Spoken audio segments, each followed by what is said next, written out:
réduit mes... CKVL, je suis à peu près certain d'avoir un imbécile en ligne. C'est quoi ça? Pourquoi à CKVL, il y a une tradition que n'importe qui peut prendre la ligne puis dire n'importe quoi?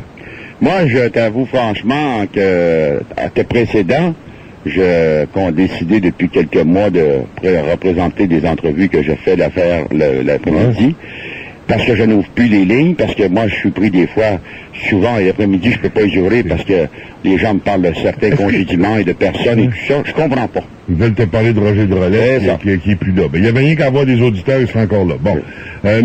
Claude, moi, ce qui m'épate dans ça, c'est je réussis pas à comprendre si le fait qu'en ouvrant les lignes, on parle à des imbéciles le matin, puis le midi, quand on ouvre les lignes, on parle à des gens raisonnables. C'est pas où le changement de chiffre? Peut-être que les gens... Il y a des gens qui ils vont prendre le temps d'appeler le matin. Il y a quand même des intervenants, des fois, qui sont très intéressants ou intéressantes, sauf que... Mon premier appel de tous les jours est toujours un imbécile. C'est qui convoque puis qui est book? C'est qui s'assure qu'à l'antenne de CKVL, il y a toujours assez d'imbéciles que le premier appel d'une émission, c'est toujours un cave. Est-ce que c'est un phénomène montréalais ou exclusif à CKVL? Toi qui fais de la radio à Montréal depuis 50 ans et demi... Mais là, j'arrête pas, j'ai pas 75 ans. Je sais que tu me trouves un peu vieux, mais quand même. Non, ça fait 38 ans, ça me fait 20 ans. Bon. Mais c'est parce qu'il y a eu une politique pendant des années à CKVL.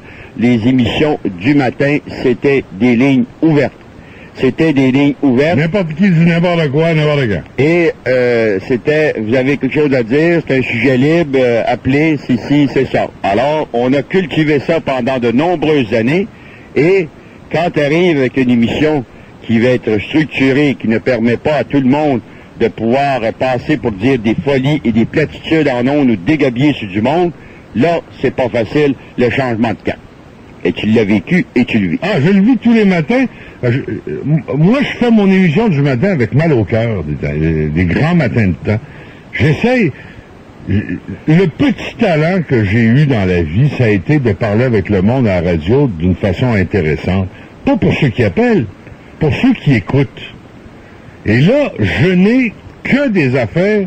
Le matin, t'as entendu l'imbécile qui vient d'appeler? Ça va pas ce qu'elle disait? Non. OK? Elle savait pas, elle avait jamais réfléchi avant de parler. Elle a décidé qu'elle avait le droit de parler à la radio, parce qu'à CKVL, tu peux dire n'importe quoi, n'importe quand.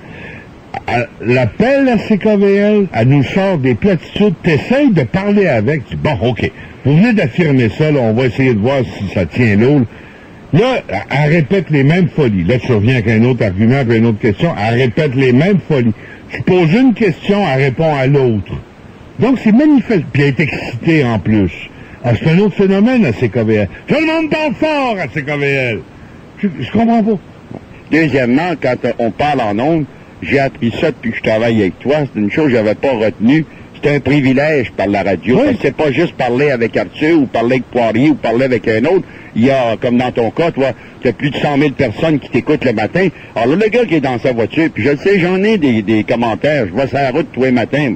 Les gens me disent, maudit qu'il est patient des fois, maudit que j'aurais fermé la ligne avant, puis c'est ci, puis c'est ça. Par contre, il y a d'autres personnes qui trouvent qu'on va être drastique. Ben oui. Sauf que t'as une responsabilité. Regarde, c'est pas compliqué.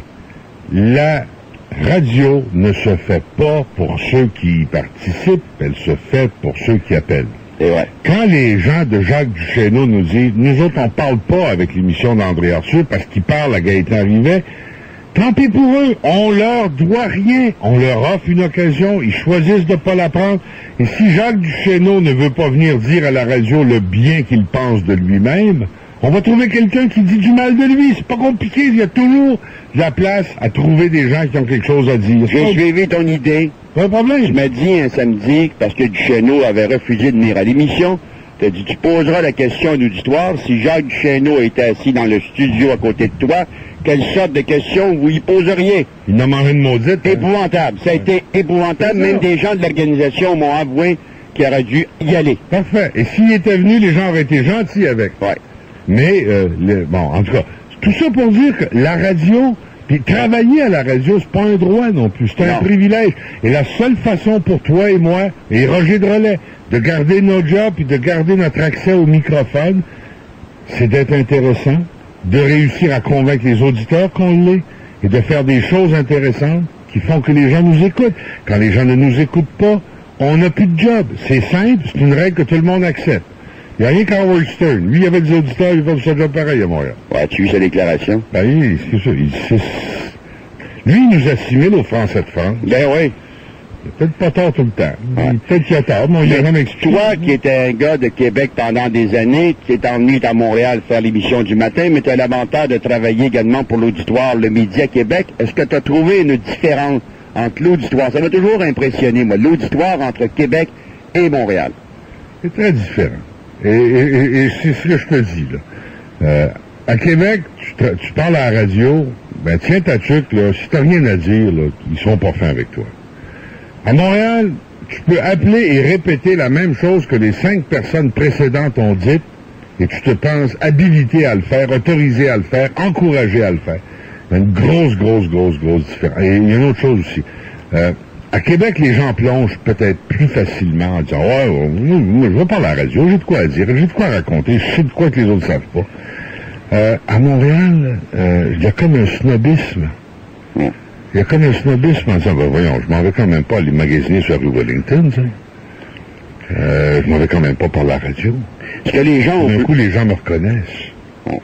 Ce que les gens oublient, c'est que lorsqu'ils s'adressent à une émission comme celle du matin où tu as plus de 100 000 auditeurs, c'est pas juste à Arthur qui parle, ils parlent à des paquets de personnes, il y en a dans leur salon, dans leur cuisine, dans leur voiture, dans leur bureau. Donc, il faut qu'il y ait des choses intéressantes. Autrement, tu emmerdes tes plus de 100 000 auditeurs qui t'écoutent.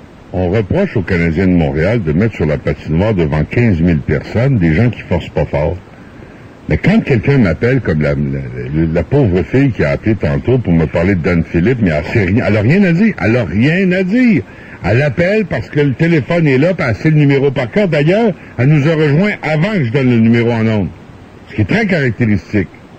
Hein? Elle sait le numéro. Elle connaît le numéro. Je suis peut-être sur son speed dial, tu sais. Elle appelle étoile 01, puis pouf, ça s'en va à CKVL. Elle sait pas qu'il y a 100 000 personnes qui l'écoutent. Elle dit, hey, donc bien niaiseuse, ce fille-là. Pourquoi est-ce qu'elle me fait perdre mon temps? Chérie, donne-moi une autre toast, tu sais. Ouais. Ah, mais c'était à longue haleine, mais tu as quand même réussi à pouvoir, d'une certaine façon, nettoyer un peu. Ça, c'est pas facile.